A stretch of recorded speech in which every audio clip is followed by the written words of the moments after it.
보셨는지 모르겠습니다. 목사님, 이런 영화를 왜 소개했습니까? 혹시 그런 사람들도 있을 수 있을까 싶기도 합니다.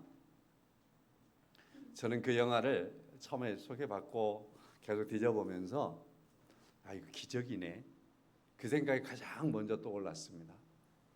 이 시대의 기적이구나. 이게 대한민국이라고 하는 이 땅에서 이 세상의 젊은 인재가 이런 영화를 만들었고, 우리나라 땅이 지금 교회를 얼마나 싫어하고 있잖아요. 최정점인 것 같아요.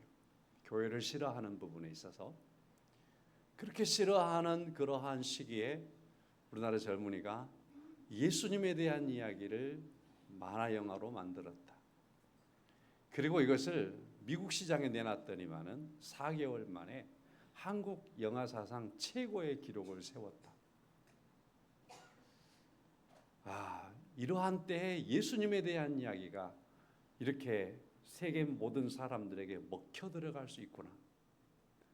하나님께서 이건 기적으로 자기를 또 한 번 이런 계기를 통해서 나타내시고 예수 그리스도가 어떤 분인가를 세상에 지금 심고 계시구나. 이러한 느낌을 받으면서 성도님들과 함께 보기를 원해서 그렇게 관람을 했습니다. 우리나라에 와서는 다시 이제 역으로 들어온 거죠.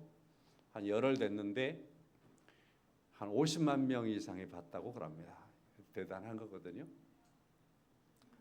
젊은이들이 많이 보아서 모든 사람들이 다 보긴 해야 되지만 예수님으로 확 뒤집어졌으면 좋겠다, 그런 생각을 해봅니다. 여러분, 아멘.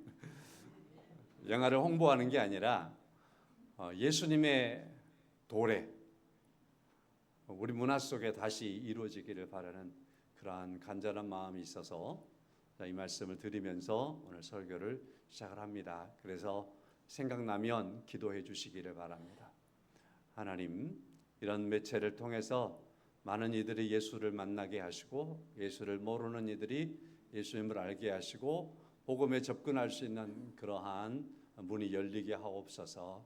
그렇게 기도하시고 또 해주시면 감사하겠습니다. 오늘 아모스입니다. 아모스를 이제 설명하기에 앞서서 우리 하늘에 보면 비행기가 어찌나 많이 날아다니는지 몰라요. 그렇지 않던가요? 예전에 비해서 이제 최근에는 비행기가 굉장히 많이 하늘을 나르는 걸 알 수 있습니다. 그런가 하면은 바다에도 많은 배들이 계속해서 연일 쉬지 않고 다니고, 땅에서는 자동차들이 쉴 새 없이 다니고 있습니다. 이 모든 것들은 다 무언가를 실어 나르고 있는 거지요.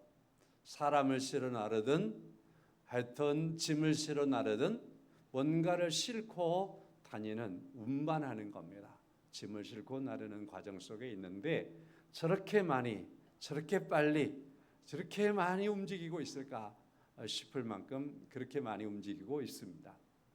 세상에 많은 것들을 이리저리 짐들을 옮기지 않으면 안 되는 세상인 것 같습니다. 지난 주간에는 휴가를 제가 다녀온다고 했잖아요.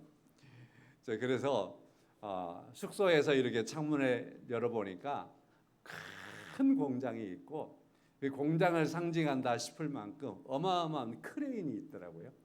이 크레인이라고 하는 건 짐을 옮기는 겁니다. 짐을 옮기는 거예요. 그 크레인은 한국을 대표할 수 있는 그러한 크레인입니다. 어마어마하게 큰 크레인인데 이 크레인은 어지간한 철판들은 다 옮길 수 있습니다.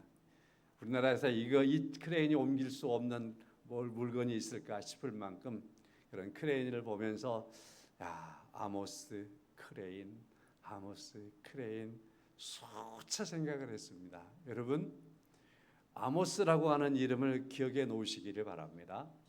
아모스라고 하는 이름은 짐을 옮긴다라는 뜻을 가지고 있는 이름입니다. 무언가를 운반한다, 그러한 뜻이 아모스라고 하는 이름이에요. 차들이 뭔가를 운반하고, 비행기가 뭔가를 짐을 운반하고, 배가 먼 짐을 운반하고 말이죠. 우리나라도 새 정부 들어가지고 이 정부가 추진하고 있는 루트 중에 하나가 뭐냐면요, 저 북쪽에 있는 루트를 연대요. 북극 루트를 연다 그렇게 지금 하고 있잖아요. 그래서 부산으로 뭐 해양 뭐가 가고 막 한 그런 게 이런 거지 않습니까? 길을 열어서 그곳에 어마어마하게 많은 물류를 짐들을 그 길로 새롭게 옮기겠다. 지금 그러한 계획들을 가지고 있습니다. 자, 짐을 옮긴다라고 하는 의미를 지금 제가 강조하고 있습니다.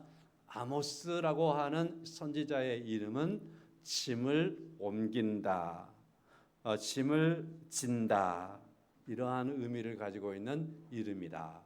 기억하도록 하기 위해서 이런 말씀을 먼저 드려봅니다. 성도 여러분, 아모스에게 있어서 이 사람이 짐을 운반하고 짐을 진다라고 할 때는 단순히 기계의 짐을 옮기고 싣고 간다, 그런 의미가 아니겠지요. 이 사람은 아모스 선지자입니다. 선지자에게는 사명이 있는 겁니다. 그러므로 이 선지자가 짐을 옮기는 것은 사명의 짐을 옮긴다, 이렇게 말할 수 있는 거예요. 의미 없는 짐이 아니에요. 이 사람이 옮겨야 할 그 짐은 반드시 옮겨야 할 짐이에요. 이 사람이 짐을 옮기면 그 짐을 옮김으로 말미암아서 어떠한 변화가 일어나고 역사가 일어나는 짐이에요. 누가 시키고 있지요?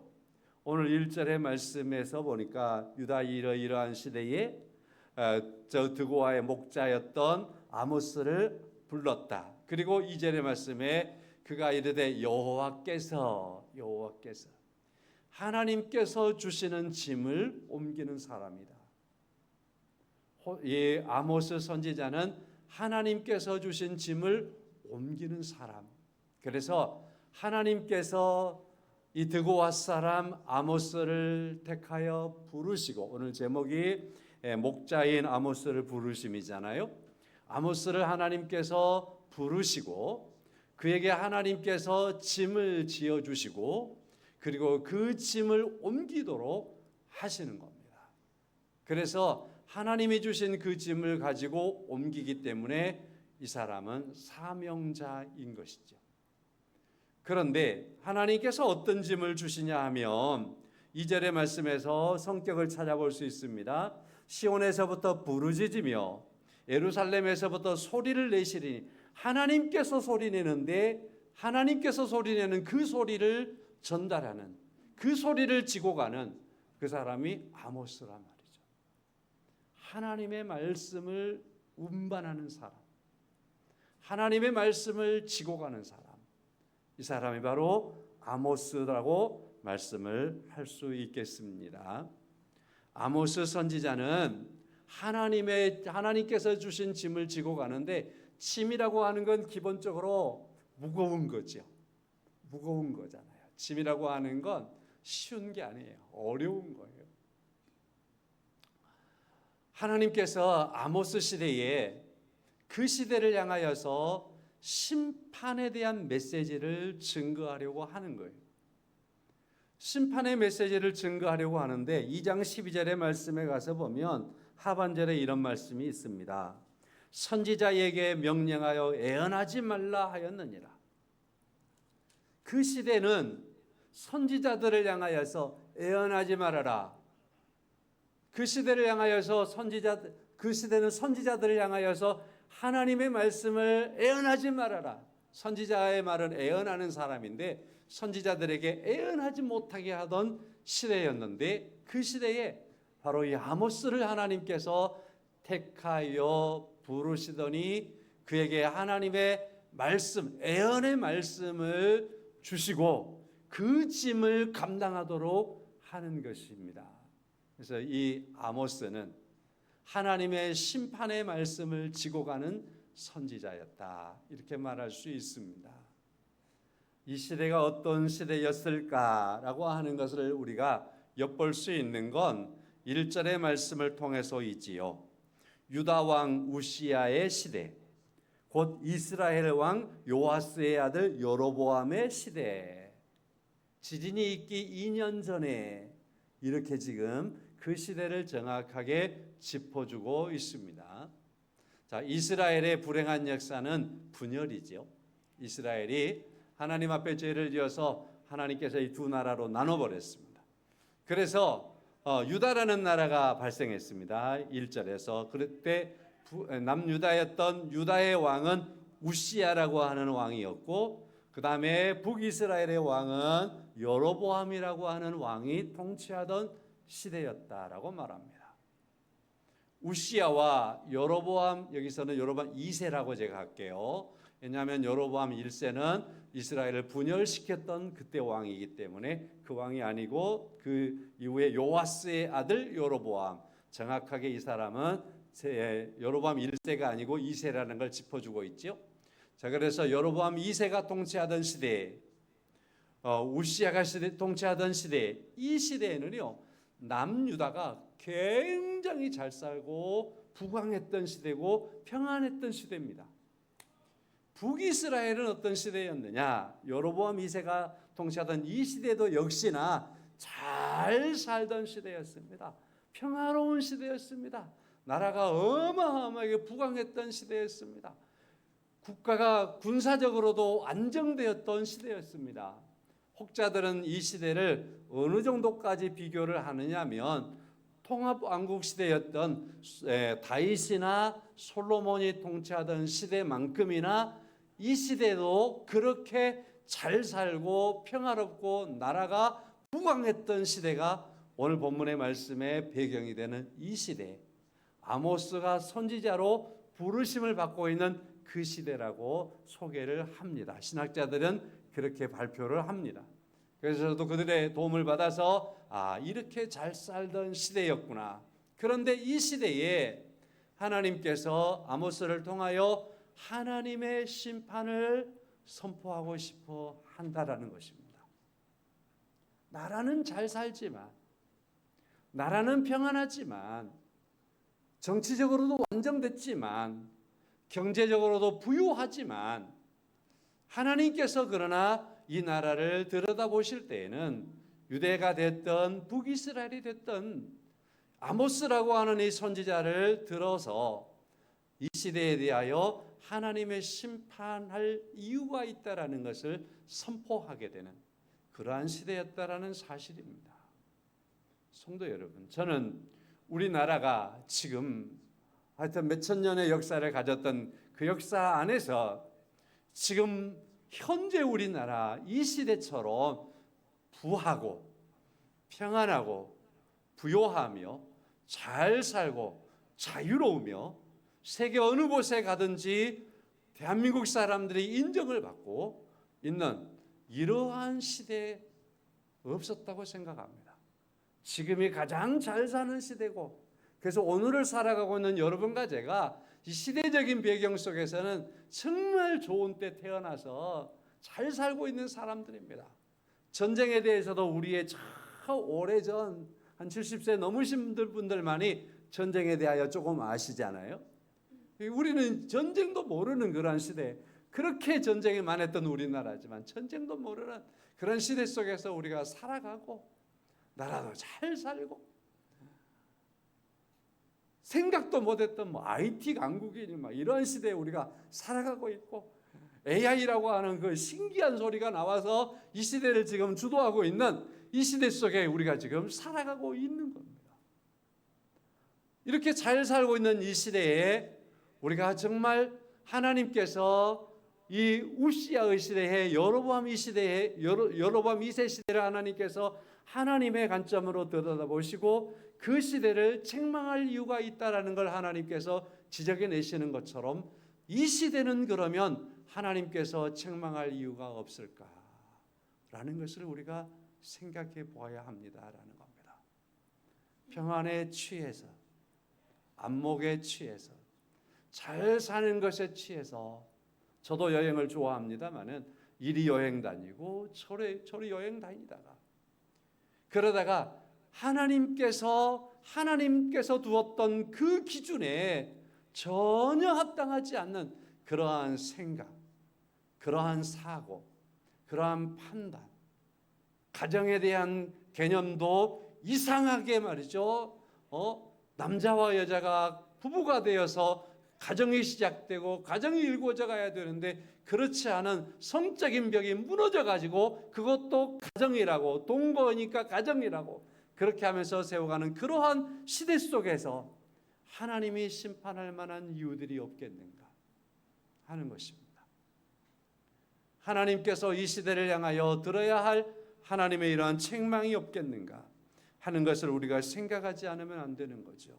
시대만이 아니라 개인적으로도 내 생각 속에서 너무나 자유로워서 내 생각 속에서 하나님의 지식과 너무나 멀어져서 정말 하나님께서 보실 때에 뜻하지 않는 죄악 속에 자유로워져 있지 않나 하는 것을 우리가 깊이 생각하지 않으면 안 되는 시대를 우리가 살고 있다, 이렇게 말씀을 드릴 수 있겠습니다. 하나님은 바로 이 우시야 시대, 여로보암 시대에 죄를 발견하고 그 죄악된 시대를 향하여 하나님의 말씀의 짐을 가지고 가서 선포해야 할 이 아모스 선지자를 하나님께서 부르시고 있습니다. 기독교의 진리 중에 저는 이러한 진리를 굉장히 좋아합니다. 하나님께서 택하시고, 그리고 하나님께서 부르시고, 그리고 하나님께서 보내셨다라고 하는 진리 말입니다. 교리적인 측면에서도 그렇죠. 함께 하겠습니다. 하나님께서 택하시고, 하나님께서 부르시고, 하나님께서 보내셨습니다. 이게 바로 매우 중요한 우리의 진리입니다. 이것을 가리켜서 하나님의 예정, 그리고 소명, 그리고 사명, 이러한 말로서 요약할 수 있습니다. 예정하신 하나님, 그리고 소명, 부르신 하나님, 사명, 부르신, 보내신 하나님, 그렇게 말씀할 수 있습니다. 저는 이 말씀은 특별한 사람에게만 주어져야 될 말씀이 아니라고 늘 기억합니다. 저에게도 주어진 말씀이고 여기에서 하나님을 예배하고 있는 우리 모두에게 주어진 그러한 말씀인 겁니다. 하나님께서 나를 택하시고, 하나님께서 나를 부르시고, 하나님께서 나를 보내신 하나님이십니다. 이를 우리는 이렇게 말할 수 있어야 될 것입니다. 이것은 하나님의 은혜입니다 라는 것입니다. 고린도전서 1장 26절의 말씀을 보면 이런 말씀을 하고 있습니다. 형제들아, 너희를 부르심을 보라. 육체를 따라 지혜 있는 자가 많지 아니하며 능한 자가 많지 아니하며 문벌 좋은 자가 많지 아니하도다 라는 말씀을 합니다. 고린도 교회 성도들을 향하여 사도 바울이 편지를 쓰면서 형제 여러분, 고린도 교회에 있는 성도 여러분, 여러분을 가만히 보세요. 육체를 따라 지음을 받은 사람이 죄송합니다. 너희 부르심을 보십시오. 육체를 따라 지혜 있는 자가 많지 않지 않습니까? 그러니까 고린도 교회 성도들을 보면서 여러분, 고린도 교회 성도들인 여러분 안에 보십시오. 육체를 따라 세상적인 판단에 의해서 지혜로운 사람들이 교회 안에 얼마나 있습니까? 적지 않습니까? 별로 없지 않습니까? 그런 말을 하고 있는 거예요. 또 능한 사람도 고린도 교회 당신들 안에 많지 않지 않아요. 또 말하지요. 문벌이 좋은 사람이 그렇다고 해서 고린도 교회 당신들 안에 많은 겁니까? 그렇지도 않습니다. 우리가 교회의 성도가 되었는데 성도가 되는 우리들의 모습을 가만히 들여다보면 육체를 따라 다 지혜 있는 사람을 부르는 게 아니라는 걸 우리가 알지 않습니까? 라는 거예요. 스스로를 보아도 최근에 우리나라가 정권이 바뀌면서 대통령께서 장관들을 임명하더라고요. 그런 거 하면은 또 굉장히 고위급의 인사들을 많이 이렇게 인사를 하는 것을 우리가 볼 수 있습니다.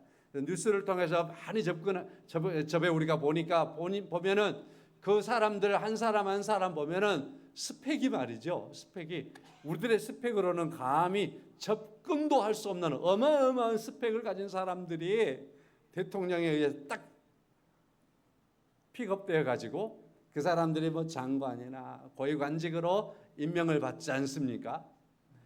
야, 언제 저런 스펙을 쌓았을까? 어떻게 저렇게 공부를 많이 했을까? 그런 생각하면서 때로는 그죠? 상대적인 박탈감이 올 만큼 그런 사람들이 우리 시대에 살고 있잖아요. 이 시대가 부르는 사람들은 그런 사람들입니다. 정부가 불러서 쓰는 사람들은 그런 사람들입니다. 그런데 말이죠, 하나님께서 부르신 사람들에게는 그런 사람들이 아니라는 것을 말하고 있다라는 사실입니다. 지혜 있는 사람이 많습니까? 그렇지 않습니다. 그렇다고 해서 능력이 있는 사람들만 교회에 있습니까? 그렇지 않습니다. 그러면은 문벌이 좋은 사람들이라고 교회에 와 있습니까? 그렇지도 않습니다. 교회 안에 들어와 있는 사람들은 어쩌면 형편이 없네요. 우리 모습은 세상이 볼 때는 형편이 없지만 그러나 기억하십시오. 하나님께서 우리를 불렀습니다. 그리고 우리는 하나님 앞에 서는 사람들입니다. 그리고 우리는 하나님께서 부르셔서 하나님의 일을 맡아서 그 일을 감당하고 그 짐을 지고 가는 사람들입니다. 그렇게 지금 사도 바울이 말하고 있는 겁니다. 성도 여러분, 여기에서 하나님의 은혜 하나를 놓치지 말고 기억합시다. 내가 지혜롭지 않지만, 큰 능력이 없지만, 문벌이 좋지 않지만, 그럼에도 불구하고 하나님께서 나를 부르시는 부르심을 받은 자가 되었다. 그리고 하나님께서 나를 하나님의 의의 엄청난 거룩한 일을 감당하는 자가 되도록 하였다. 그리고 하나님 앞에 서는 자가 되도록 하였다. 무엇 때문일까요? 무엇 때문일까요? 내게 있는 스펙으로는 그게 안 되는데 무엇 때문일까요?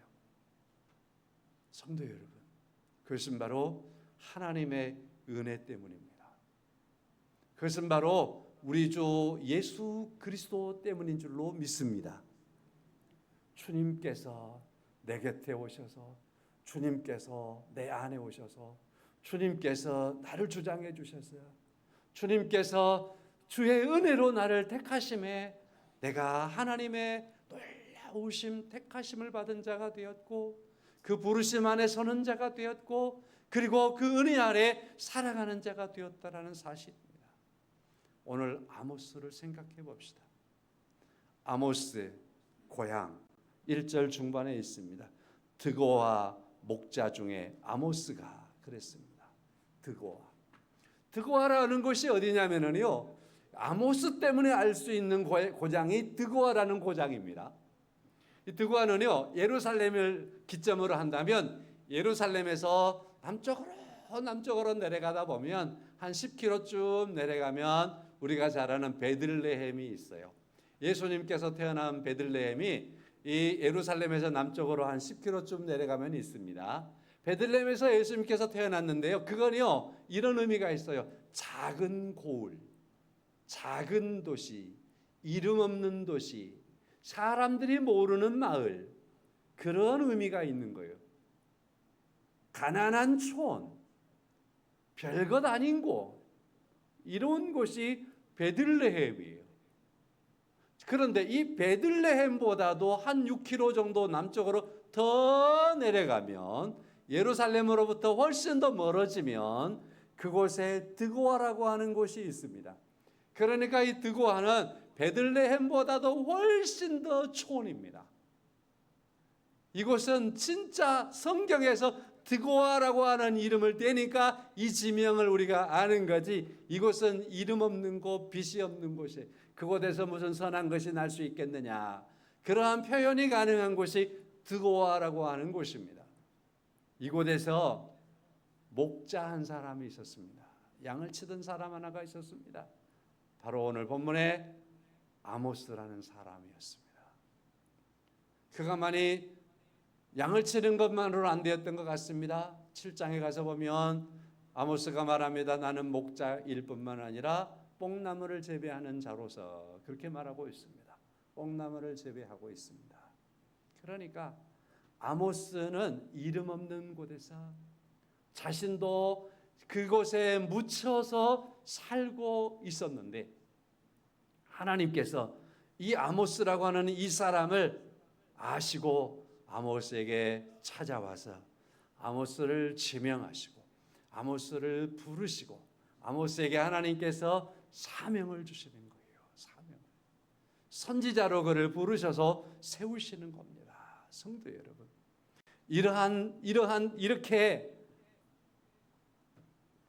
아모스에 대해서 우리가 한번 짚고 가서 보다 보면 우리가 아모스가 그랬다면 나도 그렇겠구나 라는 생각이 들지 않습니까?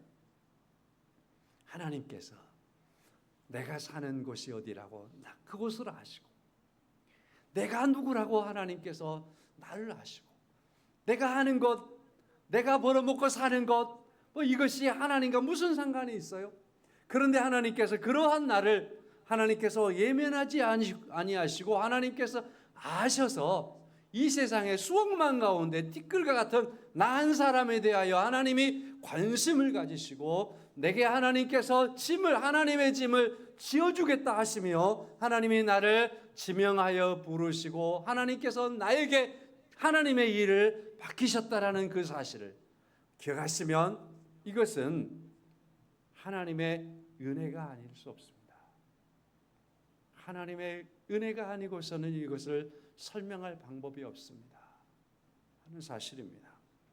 성도 여러분, 하나님께서 하나님의 은혜로 나를 아시고 하나님의 은혜로 나를 부르신 줄로 믿습니다.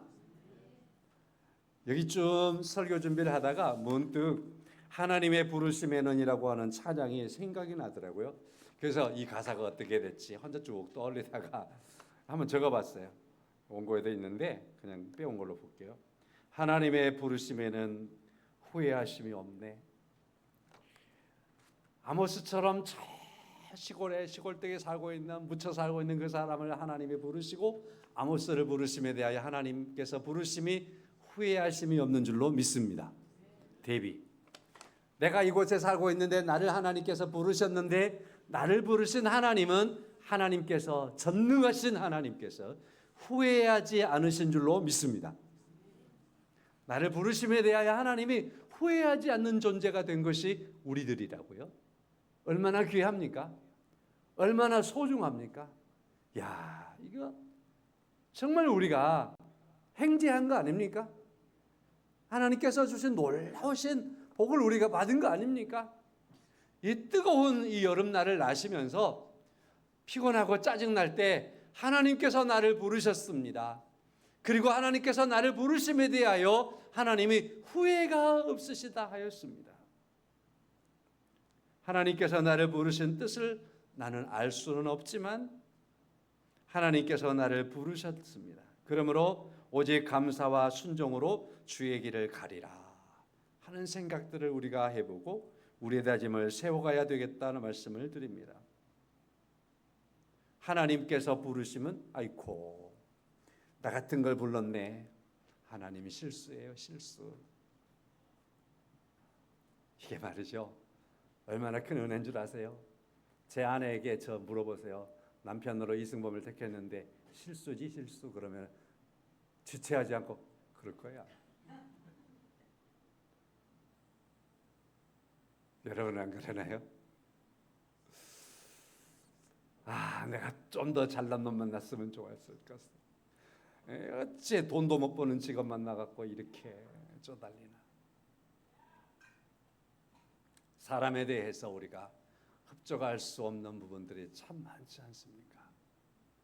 근데 하나님께서 나를 부르심에 대하여서는 실수가 아니랍니다. 후회가 없답니다. 잘했다고 하신답니다. 믿으십니까? 나를 부르신 것을 하나님이 잘했다고 하신대요. 좋아라고 하신대요.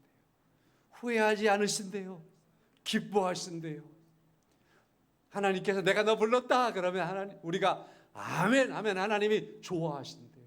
그걸 하나님께서 흡족하신다. 그 아멘하는 것이 뭘까요?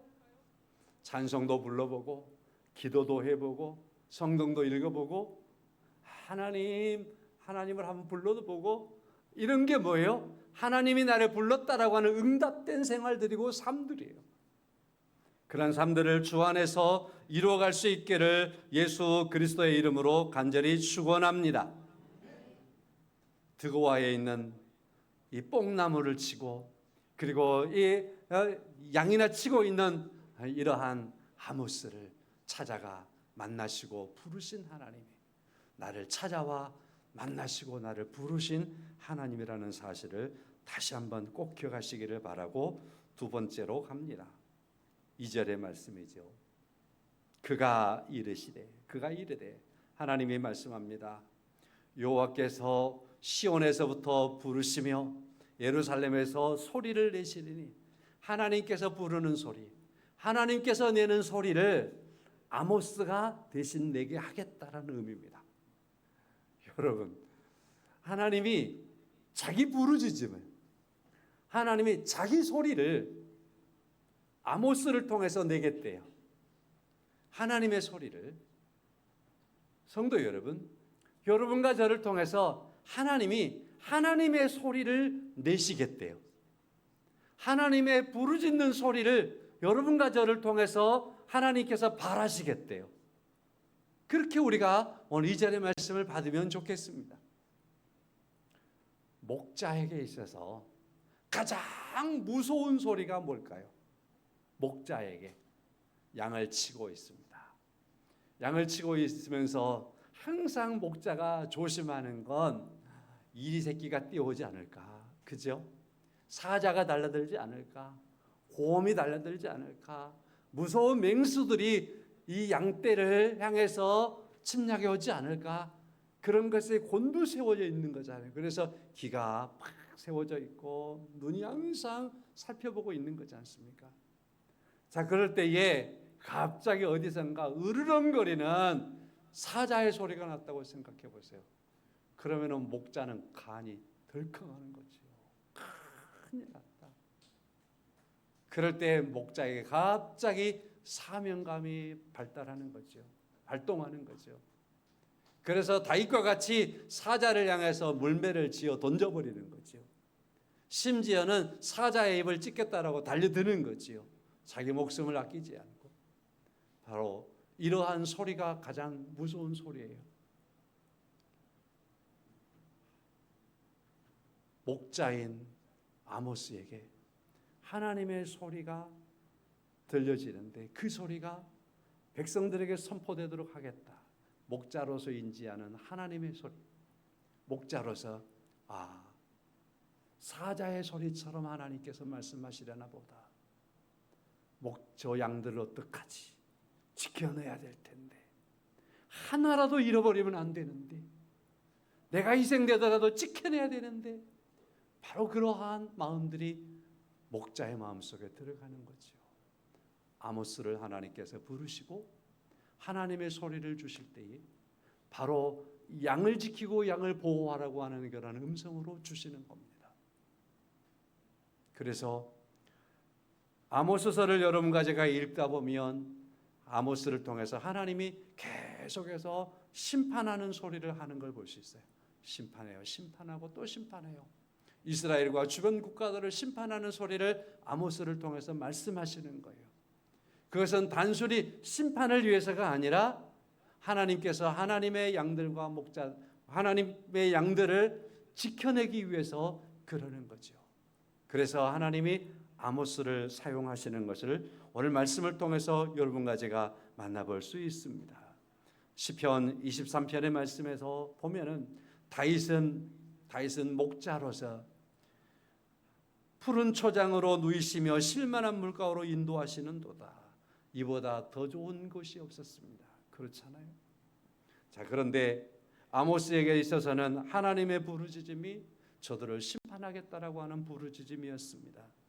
그럴 때 아모스가 그 무거운 짐을 지고 가는 겁니다. 저 남쪽 드고아에서 유대와 이스라엘 사이의 국경을 넘어서 저 북이스라엘 사마리아까지 가는 겁니다. 그곳까지 가서 하나님의 말씀을 전하지요. 짐을 지고 가는 자로서 사명을 다하는 겁니다. 사랑하는 성도 여러분, 이제 말씀을 마치겠습니다. 예수님께서 수고하고 무거운 짐진 자들아 다 내게로 오라 내가 너희를 쉬게 하리라 하였습니다. 우리 예수 믿고 살아갈 때 여러분과 저에게 여러 가지 수고하고 무거운 짐들이 있습니다. 그 짐들을 주님께로 가져오라 하였습니다. 주님께서 함께 감당해 주겠다 말씀하였습니다.